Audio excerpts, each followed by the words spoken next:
નમસ્કાર ખેડૂત મિત્ર. આજે મગફળીની અંદર આપણે પહેલા પાણી આપવાની નિંદામણ નાશક દવાની વાત કરશું. પહેલા પાણીએ જો મગફળીના પાકની અંદર નિંદામણ દવાની વાત કરીએ તો ટાટાની પેનિડા છે, પછી ટાટાનું પેનિડા ગ્રાન્ડ છે, કૃષિ રસાયણનું ક્રિસ્ટો સુપર છે, અને સાથે સાથે જોઈએ તો બીએસએફ કંપનીનું સ્ટોમ્પ એક્સ્ટ્રા આવે છે.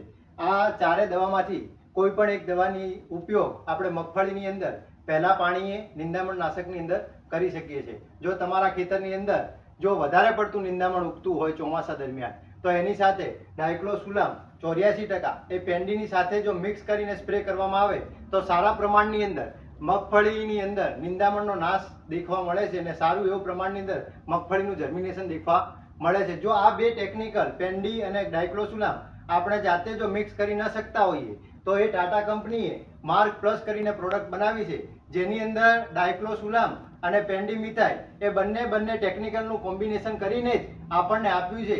હવે નાખવાના પ્રમાણની વાત કરીએ કે જો માર્ક પ્લસ નાખવું હોય તો પ્રતિ એકરે 1 લીટર પ્રમાણ છે, અને જો પેન્ડીમિથાઇલ 38.7% નાખવું હોય તો 700 ml પ્રતિ એકરે અને ડાયક્લોસુલામ બંનેનું કોમ્બિનેશન કરીને જો છંટકાવ કરવામાં આવે તો સારા પ્રમાણની અંદર નિંદામણનો ઉપદ્રવ થતો દેખવા મળતો નથી.